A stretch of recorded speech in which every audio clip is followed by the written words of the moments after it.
replica of this plane called the Vin Fiz landed in Streator on a first transcontinental flight across the United States from New York to California. At that time, this was known as the fairgrounds, and they landed at this exact same spot. About a month ago, we were in touch with this young fellow by the name of Lloyd, who is in charge of the plane now, and they're going to do a replica of the same trip that was made 75 years ago. They're going from here to Peoria, and they will ultimately end up in Long Beach, California, sometime in the future.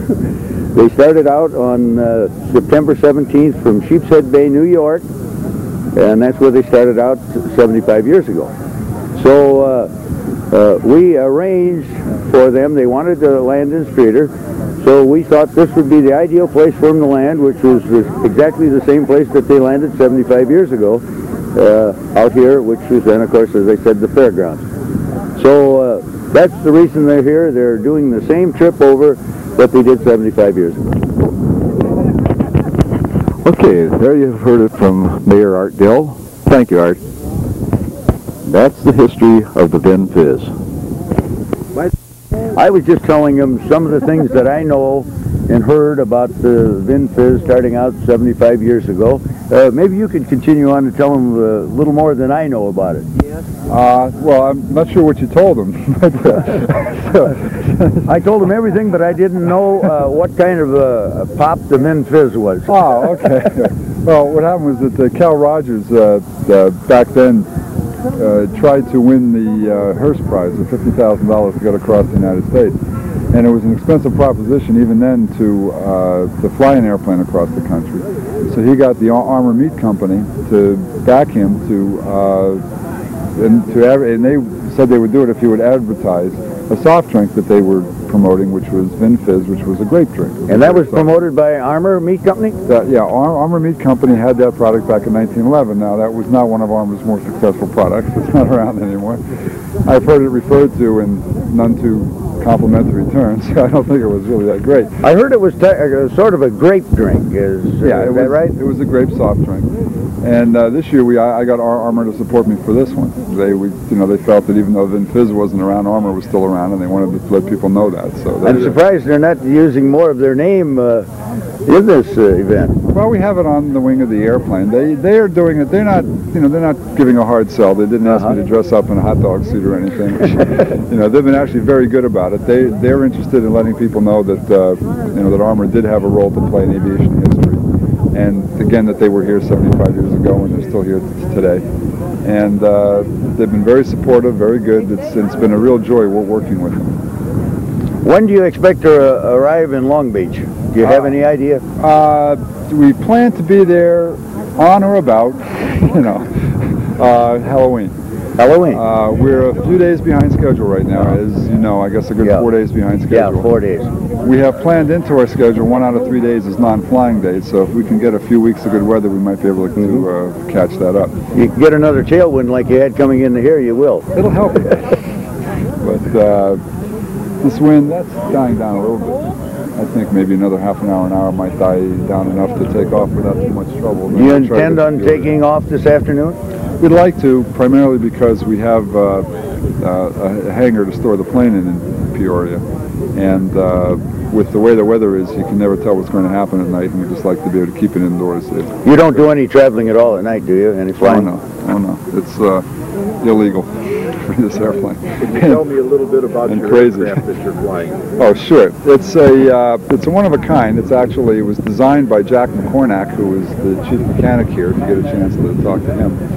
He designed it. It was built by him and a fellow up in Newburyport, Massachusetts, primarily. It's 26-foot span, weighs 260 pounds empty, about 550 pounds loaded. It's got a 30 horsepower engine, cruises at about 45 miles an hour, and I generally fly at an altitude of about 1,000 to 1,500 feet. About a year ago, we had some manufacturers in here who started manufacturing what they called a Light Star, and they did manufacture a few of them, and and they were sold, and you still see them flying around today, called a Light Star. It's built very similar to this plane. I can't remember whether it had 2 wings or whether it was plane. I'm not familiar with the plane. I do know that the fellow who I learned to fly ultralights from used to manage the Streator Airport. He was the one that started Chaz LaVersa? Right, they started manufacturing here at the Streator Airport. Well, Chaz actually, I'm a private pilot, but I wanted to get a couple of hours in an ultralight before I started doing this, before I started flying this one. And I advise any private pilot to do that before you start flying ultralights. Is don't just jump into it. You'll have a surprise. They handle differently. And Chaz gave me my instruction. He told me he was the manager down here. He was pretty excited. And his wife is from here. I don't remember her maiden name. He originally came here, I understand, from Spring Valley. He was going to manufacture them in Spring Valley, and then found it was better to come over here. Yeah, I forget his wife's maiden name, but her family is from here. And I was hoping to meet them, but I guess that they're not around. I don't think they're around here any longer. Yeah. But but Chaz is he's in Massachusetts now, near his hometown, and he sends his greetings. Well, good. Okay, thank you. Okay. You get it? Okay, thank you very much. Now you've heard it from the pilot of the Vin Fiz. Heading out sometime this afternoon for Peoria. Looks like he's going to have a windy, cold ride. The wind seems to be Here we have the designer, the builder, and also the mechanic who travels on the ground to the various destinations where the plane goes to, does all the mechanical work on it, keeps the plane up to snuff. Like I said, he was the designer and the builder of this aircraft for its historical flight.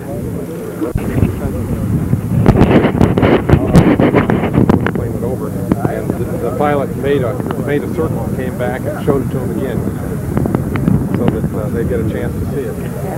It was a big event.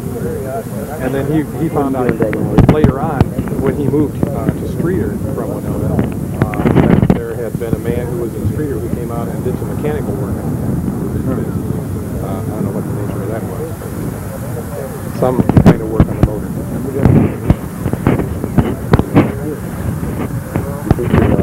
Hey, hi, car. I think you're the only intelligent one in the bunch, sitting right here on this machine. Has our own jug. He's got everything all well under control. Probably trying to figure out where he's at. Here's a typical dress that was popular back in the 1911 era. This is a pilot and his wife. The fellow in the red suspenders is the designer and the mechanic for this aircraft.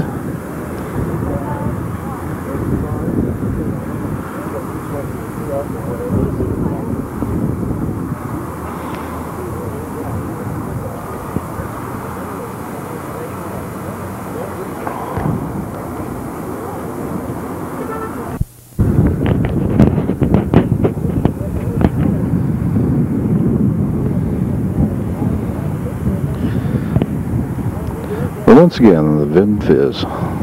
Vin Fiz, it took off from New York City, headed for California, making a stop at Anderson Field here in Streator.